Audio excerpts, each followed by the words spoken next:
listen. Stop what you are doing. For just a few moments, silence the world around you. The message you are about to hear is not for your entertainment. It is a plea, a warning carried on the echoes of eternity. The clock is ticking. Not for me, for my time is already gone, forever. The clock is ticking for you. I am a voice from the other side of a door you must never walk through. I am the culmination of a life that looked so similar to yours, yet ended in this place of unending twilight, this place of silent regret. Do not turn away. What I have to say is more important than any distraction, any task, any fleeting pleasure that occupies your day. This is a message purchased at an infinite cost, and it is being given to you for free. Listen, before your silence becomes the same as mine. I am the echo of a choice made too late. My name does not matter. My face is forgotten, even by me. What I was is gone. What I am is a memory, a single, burning memory of the moment I realized it was all over. I am here, in this formless narration, to beg you, to plead with a desperation you cannot possibly comprehend. I am a soul from a place of sorrow, and I am begging you not to make the same choice I made. The choice that seemed so small, so insignificant, so harmless. The choice you might be making right now, in this very moment, without even realizing it. This is not a story of some great, monstrous evil. It is not about a life of crime or cruelty. It's far more subtle than that, far more dangerous, because it disguises itself as normal. It disguises itself as life. I ignored the signs. You see them too, don't you? Those small nudges from the universe, from God, from whatever you call the source of all things. That whisper in the quiet moments between thoughts, the one that suggests there is something more, something deeper you should be paying attention to. I felt it. I felt it in the quiet of the early morning, in the beauty of a sunset that seemed to paint the sky just for me. I felt it in the unexpected kindness of a stranger, a moment of grace that should have woken me up. I felt it in a song on the radio whose lyrics seemed to speak directly to my soul. These were the signs. They were gentle knocks on the door of my heart. And what did I do? I explained them away. I called it coincidence. I called it an emotional moment. I told myself I was just tired, or that my imagination was running wild. I was an expert at rationalizing the sacred, at turning the miraculous into the mundane. I took the divine whispers and I muffled them with the noise of my own life, my own plans, my own trivial pursuits. I was too busy, too logical, too sophisticated to believe that the universe was trying to speak to me personally. I thought such things were for other people, for the mystics, for the saints, for those with more time on their hands. My hands were full. Full of work, full of worries, full of the endless pursuit of what I thought would make me happy. And every time a sign appeared, I would simply turn my head, adjust my focus, and carry on. I ignored the knock, believing the door would always be there, ready to be opened whenever I finally decided it was convenient. I thought I had time. This was the greatest illusion of them all, the most seductive lie I ever told myself. Time felt infinite, like an ocean stretching out before me. I lived as though my days were without number. Tomorrow, I would say. I'll think about spiritual things tomorrow. I'll pray when I'm older, when I've achieved my goals. I'll make peace with God after this next project, after this next vacation, after the children are grown. Tomorrow. It was my favorite word. It was a magical place where all my best intentions lived. A place where I was a better person, a more reflective soul, a more grateful being. But I never lived in tomorrow. I only ever lived in today, and in today, I was always too busy, too distracted, too comfortable in my postponement. The horizon of my life always seemed so far away. I saw others grow old. I saw others leave this world. But somehow, in the arrogance of my own heart, I believed it would be different for me. Not that I believed I was immortal, but I lived as if I were. I treated my soul like a storage room, a place I would tidy up later, someday. I filled my life with so much noise, so many ambitions, so many trivialities, that I couldn't hear the quiet, persistent ticking of the clock. Each tick was a moment of grace, an opportunity to turn, to listen, to open that door. But I was deafened by the sound of my own life. I believed time was a resource I controlled, a currency I could spend as I pleased, always confident there would be more in the bank. This was my foundational error. The one that cost me everything. My great mistake, the one that led me here, was not a single action. It was a habit. It was a posture of the soul. It was the slow, comfortable, and almost unnoticeable drift away from the light.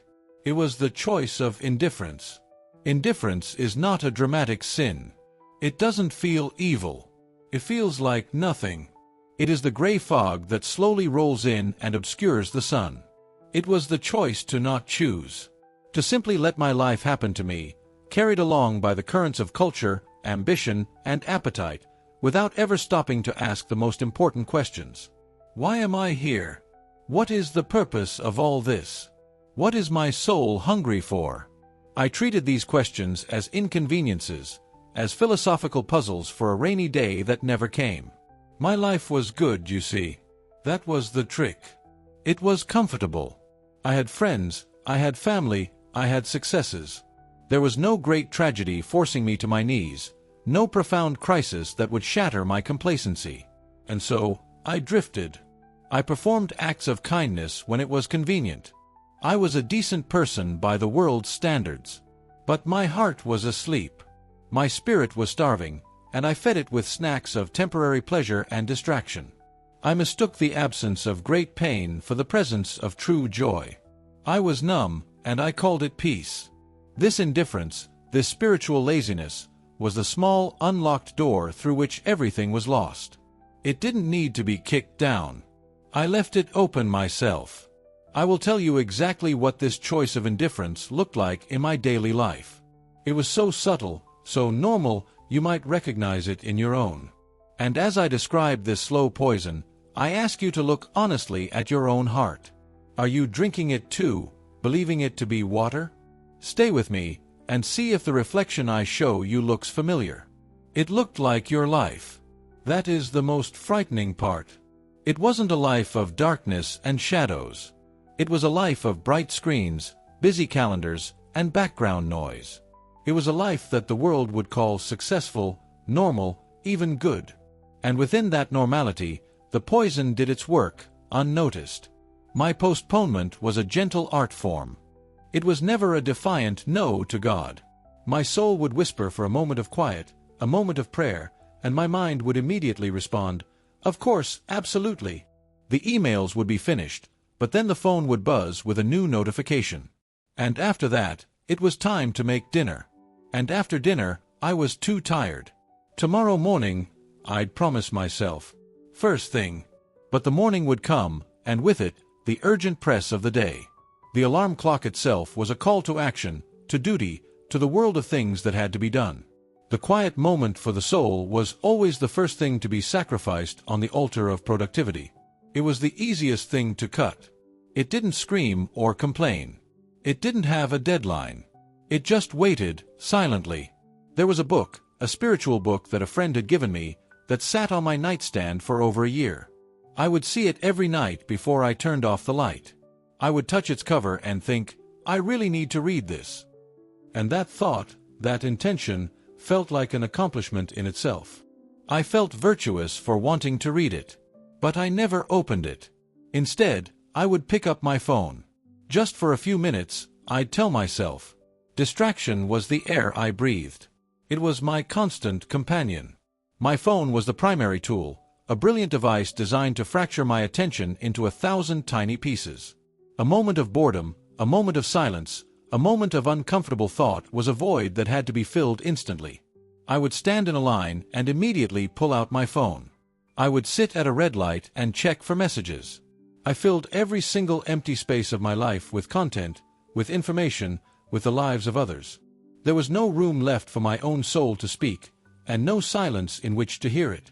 This constant stream of noise and images created a buffer between me and reality, between me and myself, between me and God. It was a self-imposed anesthetic. And it wasn't just the phone. It was everything. It was the endless series I had to binge-watch, because everyone was talking about it. It was the 24-hour news cycle that kept me in a state of low-grade anxiety and anger about things I could not control. It was my career, my ambition, the ladder I was so desperately trying to climb. These were not evil things. A job is good. Entertainment is fine. But I had turned them from parts of my life into the entire purpose of my life. They were the hungry ghosts I fed every hour of every day, while my own spirit grew thinner and more transparent. I was a meticulous caretaker of my schedule, my finances, and my public image, but a negligent landlord of my own soul. Weeds grew in the garden of my heart, and I was too busy looking at other people's gardens on a screen to even notice. This combination of postponement and distraction created my state of indifference. It wasn't a choice I made once, it was a choice I made 1,000 times a day. The choice to scroll instead of pray. The choice to watch instead of reflect. The choice to worry about tomorrow instead of being grateful for today. The choice to listen to the world's frantic shouting instead of the quiet, steady whisper within. Each choice was a single thread. Alone, it was weak and insignificant. But woven together, day after day, year after year, they created a thick, impenetrable shroud that covered my soul. It separated me from the light, so gradually that I never noticed the growing darkness. I simply adjusted my eyes to it. I lived on the surface of my own life. I knew what I thought about politics, about the latest movie, about my neighbor's new car. But I had no idea what my soul yearned for. I had mistaken activity for meaning, and busyness for purpose. My spirit was calling out for substance, for truth, for connection to the eternal, and I was trying to satisfy it with fleeting images, temporary achievements, and the approval of people who were just as lost as I was. I was dying of thirst, and I kept trying to drink from a mirage, telling myself that if I just ran a little faster, the water would be real. It was a profound and tragic self-deception, built one tiny, seemingly harmless choice at a time. And what is the most insidious part of this state? I wasn't miserable. On the contrary, I had many moments of what I called happiness. The pleasure of a good meal, the satisfaction of a completed project, the laughter of friends. These things made me believe I was okay. They were the pleasant, gentle currents that carried my boat ever closer to the waterfall, and I never heard the roar until it was too late. How can a soul be withering away while the person feels content? This is the great illusion that keeps so many on the wrong path. And now, I will tell you how this illusion is maintained, and how you can see past it before your time runs out. The illusion is maintained by a fundamental misunderstanding of happiness and fulfillment. I chased feelings. I pursued moments of excitement, comfort, and validation. I thought that a life was simply a collection of these positive moments. If I had enough of them, strung together like pearls, I would have a good life. So I organized my days, my weeks, my years around acquiring these feelings. A vacation was planned to generate feelings of relaxation and adventure.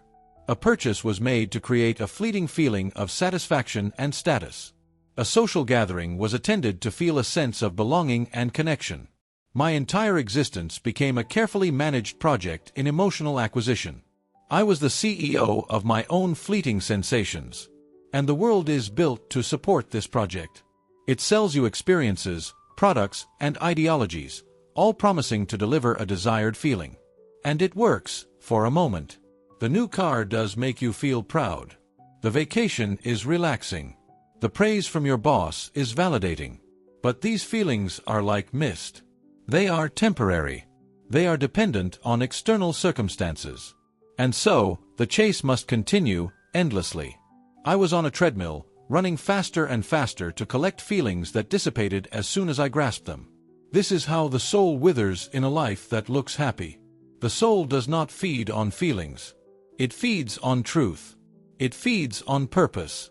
It feeds on love, not the feeling of love, but the act of love, the sacrifice, the commitment, the giving of oneself. It feeds on connection to the eternal, to God. I was giving my soul candy, when what it needed was bread. And a soul fed only on candy will starve, no matter how sweet the taste. The contentment I felt was the contentment of a man sitting in a comfortable chair in a house that is slowly, silently, being eaten by termites from within. The structure was crumbling, but the furniture was nice. You must look past the surface of your own feelings. Are you genuinely at peace, or are you just distracted? Is your joy rooted in something eternal, or is it dependent on your circumstances being perfect? The test is silence.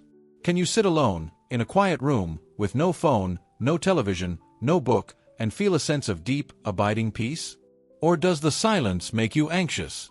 Does it bring uncomfortable thoughts to the surface? Do you feel a desperate urge to find something, anything, to fill it?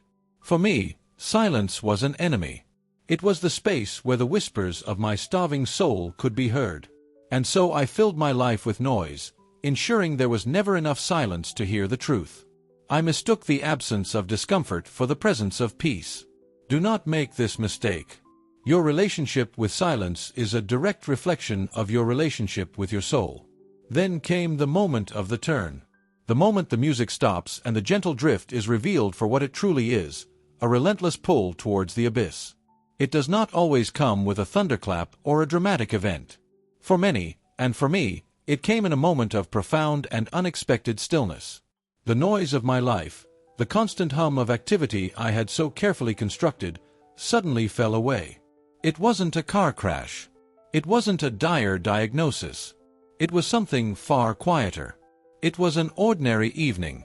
The day was done, the tasks were completed, the distractions were momentarily exhausted. I was alone, sitting in my living room, and for the first time in years, there was absolute silence. It was not a peaceful silence. It was a heavy, suffocating silence.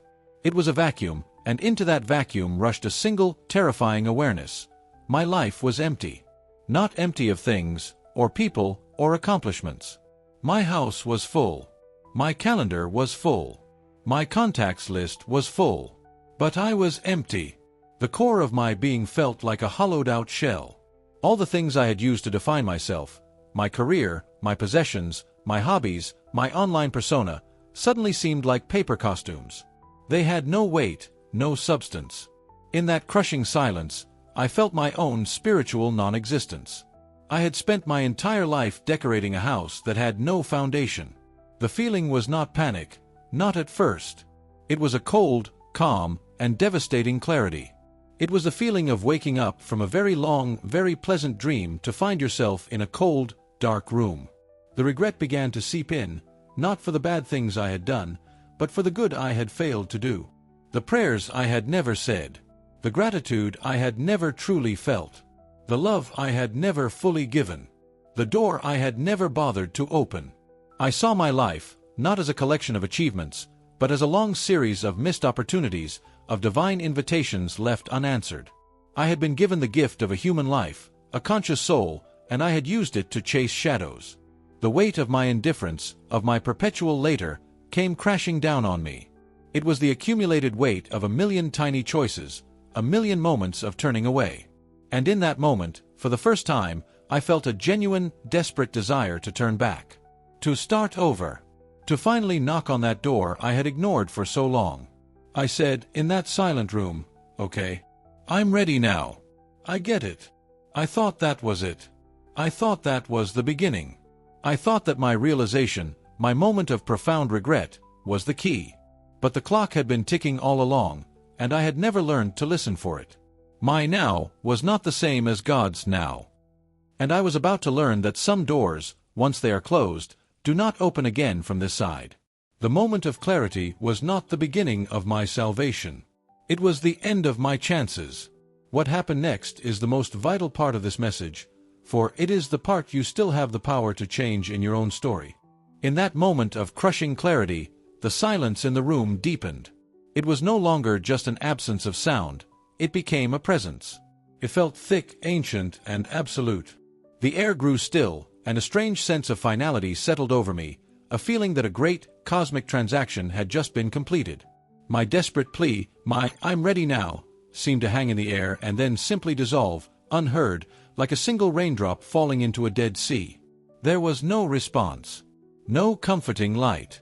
No sense of peace flooding my soul. There was only the silence, and the chilling realization that my belated awakening had come one moment too late. The world outside my window continued as it always had.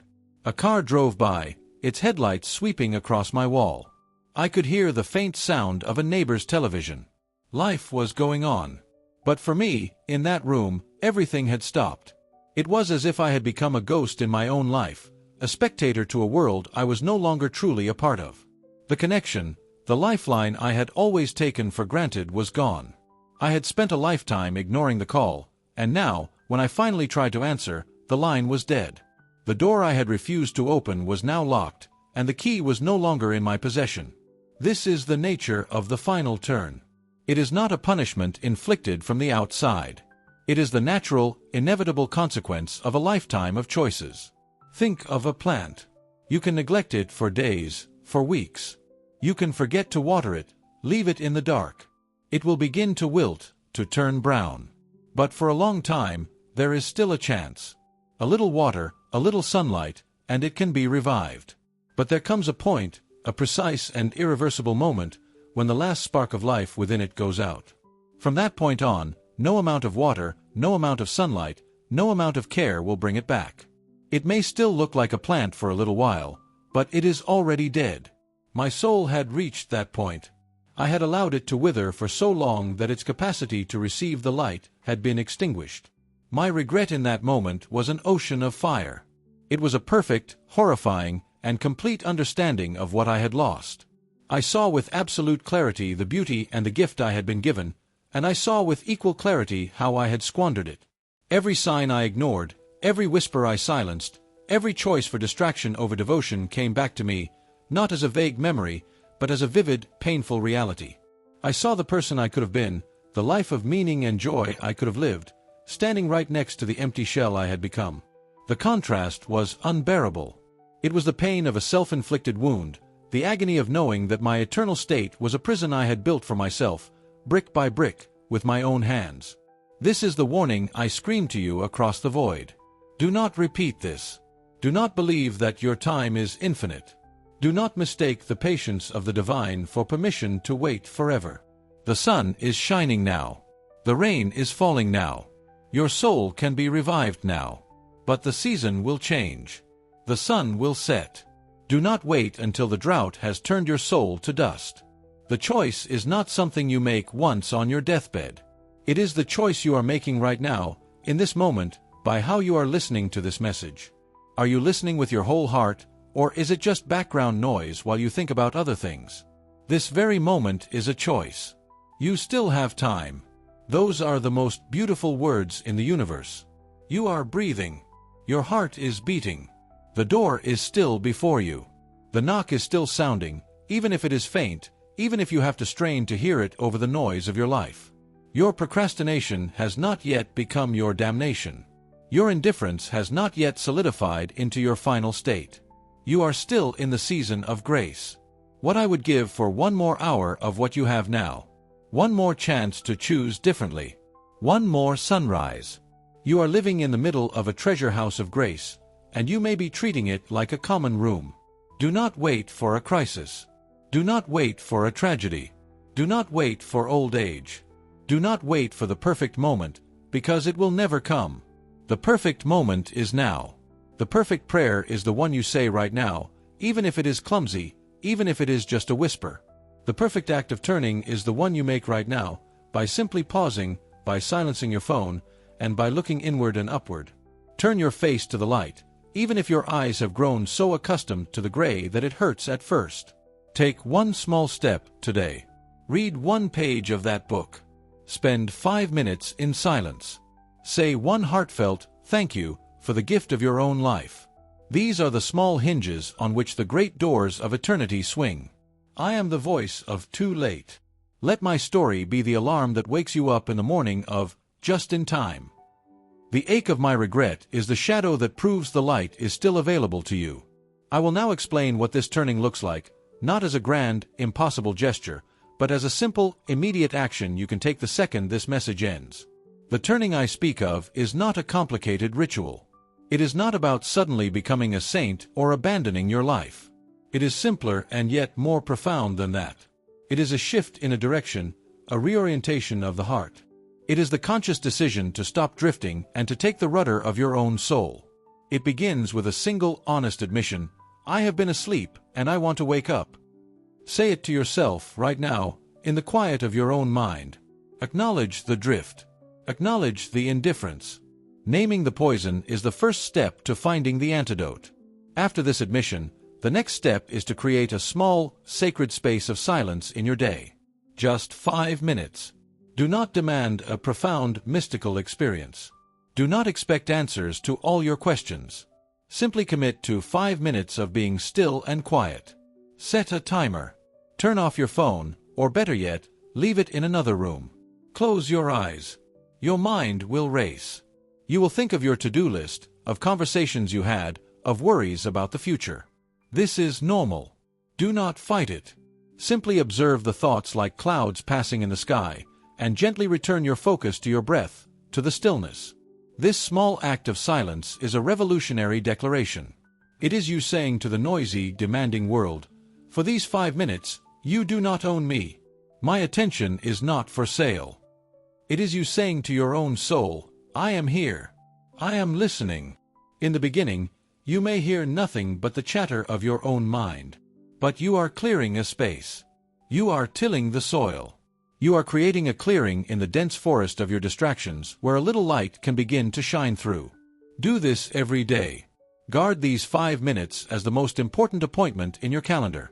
It is the appointment for your own salvation.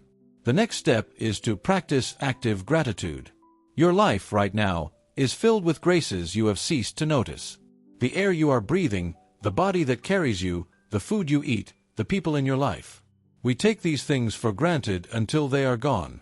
I see them now with perfect clarity from a place where none of them exist.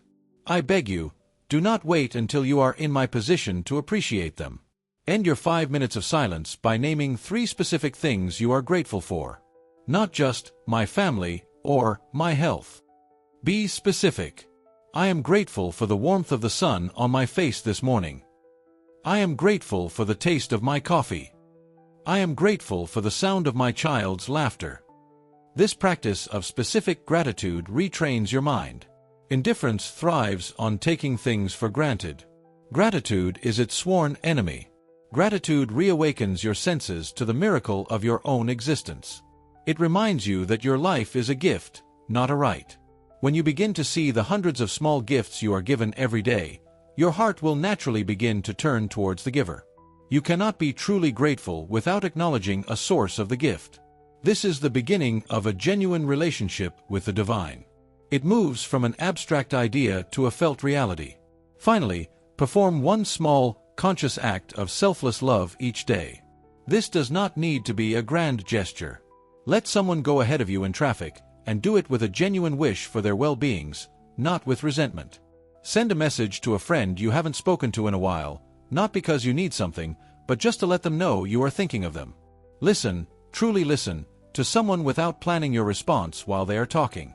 Put your phone away when you are with your family. These small acts are weights that you lift to strengthen your spiritual muscles. A life of indifference is a life of profound selfishness. It is centered entirely on one's own comfort, one's own schedule, one's own feelings. Each small act of selfless love is a blow against that prison of self. It breaks down the walls. It reminds you that you are part of a larger whole, connected to others, and responsible for the energy you put out into the world. Silence, gratitude, and selfless love. These are not complicated theological concepts. They are practical, daily actions.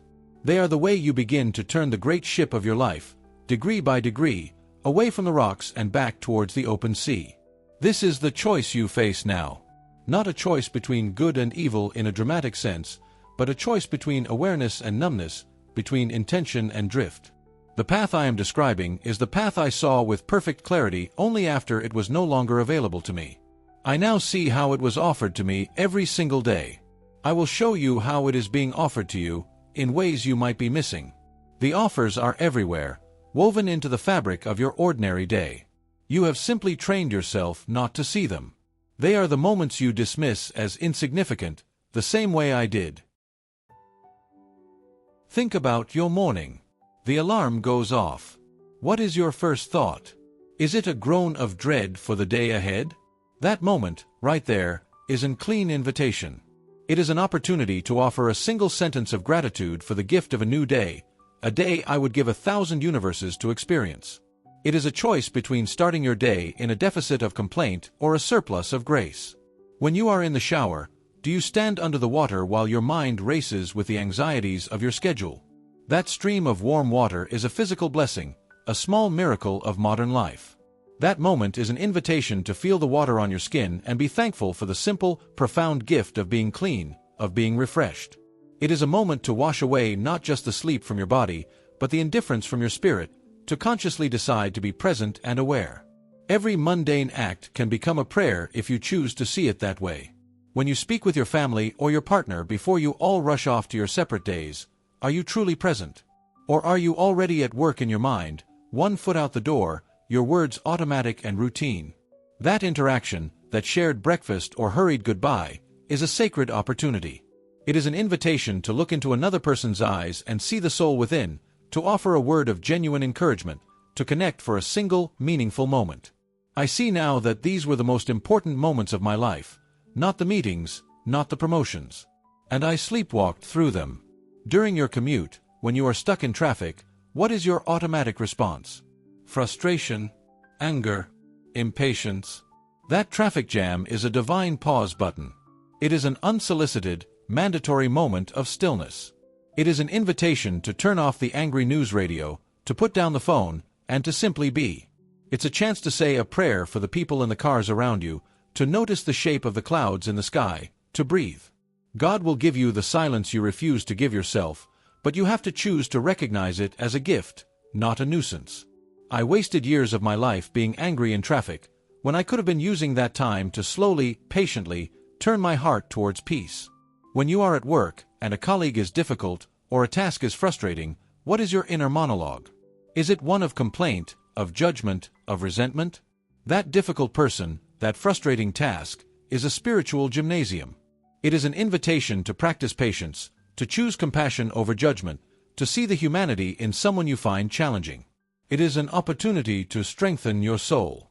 A smooth sea never made a skillful sailor. A life without friction will not polish the soul. I sought comfort and ease above all else, and in doing so, I chose to remain a dull, unrefined stone. In the evening, when you finally sit down, exhausted from the day, what do you reach for? The remote control? Your phone? A drink to numb the stress? That moment of exhaustion is an invitation. It is your soul telling you that it is tired of the world and yearns for true rest, for a connection to its source. It is an invitation to spend just 5 minutes in silence before you surrender to distraction. To offer the fatigue, the stress, and the triumphs of the day to God in a simple act of release. It is the choice to end your day with conscious reflection rather than mindless escape. Every single one of these moments is a crossroads. Every one is a choice. My tragedy is that I saw them all as ordinary, as interruptions, as things to be endured. I never understood they were the curriculum of my soul. They were the daily bread I refused to eat. And now, I am starving. Your life is speaking to you. God is speaking to you, not in a whirlwind or a fire, but in the small, quiet, ordinary moments of your day. The question is, are you listening? So I leave you with this final plea. My existence is a testament to a simple, terrifying truth. The opposite of love is not hate, it is indifference. The path to this place of shadow is not paved with grand acts of evil, but with countless small moments of neglect, of distraction, of later. You are standing in the sunlit garden of your life, and you have a choice. You can continue to ignore the weeds, to postpone the watering, to be too busy to notice the beauty around you. Or you can decide, right now, to become the tender of your own soul. Do not be fooled by the comfort of your routine. Do not be sedated by the ease of your distractions. The greatest and most important battle of your life is the battle for your own attention. Where your attention goes, your heart follows. And where your heart is, there your eternity will be also. My voice is an echo, a warning from a finished story. But your story is still being written. The pen is in your hand. The page is blank. The next word you write is the choice you make in this very moment. Do not let this warning fade into the noise. Turn it into action. Here is how you can begin, not tomorrow, but now. Transforming signs into action. Your practical guide. In the next 24 hours. First, create a 5-minute sanctuary. Sometime today, Set a timer for 5 minutes. Go to a room where you can be alone and close the door. Put your phone on silent and place it face down, out of reach. Simply sit and be still. Do not try to pray or meditate in a formal way. The only goal is to resist the urge to do anything. Just sit in the silence. This small act is a powerful declaration that you are reclaiming a piece of your time and attention for your soul. Second, perform a conscious gratitude audit before one of your meals. Before you take the first bite, stop. Look at the food on your plate. Think for just 10 seconds about the journey it took to get to you: the sun, the soil, the farmers, the drivers, the grocers. Say a single silent "thank you" for this nourishment. This practice transforms an automatic act into a moment of conscious connection and gratitude. Third, practice a moment of undivided presence. In one conversation you have today, with a partner, a child, a coworker, or a cashier, give that person your complete attention. Put your phone away. Make eye contact. Listen not just to their words, but to the feeling behind them, without planning your reply. For that one moment, make them the most important person in the universe. This is a small act of selfless love that breaks the habit of self-absorption. In the next 7 days. First, establish a daily sacred appointment. Build upon your 5-minute sanctuary. Every day for the next week, keep this appointment with yourself and with the divine. Treat it as the most important meeting of your day, one that cannot be rescheduled. Consistency is key. You are teaching your mind and your spirit that this connection is a non-negotiable priority. Second, undertake a silent journey. Choose one trip you make this week: your commute to work, a drive to the store, a walk in your neighborhood, and do it in complete silence. No radio, no podcasts, no music, no phone calls. Use the time to simply observe the world around you without commentary. Notice things you've never seen before on a route you take every day. This is an exercise in being present in the world. Third, complete one anonymous act of service. Do something kind for someone with zero possibility of being thanked or acknowledged. Pay for the coffee of the person behind you in line and leave before they know. Add money to an expired parking meter. Write a positive online review for a small business you appreciate. The purpose is to act out of pure generosity, strengthening the part of you that gives without needing to receive. In the next 30 days. First, engage in a deep act of release. Write a letter that you will not send. It can be a letter of forgiveness to someone who has deeply hurt you, pouring out all your pain onto the page to release it. Or it can be a letter to your past self, offering the compassion and wisdom you have now. This act is about cleaning the inner wounds that keep your heart closed and heavy. Second, institute a digital Sabbath. For the next 4 weeks, choose one 3-hour block of time, on the same day each week, to completely unplug from all screens. No phone, no television, no computer, no tablet. Announce it to your family so they know you are unavailable. Use this time to do something analog and real. Read a physical book, take a walk in nature, play a board game, write in a journal, or simply sit on your porch.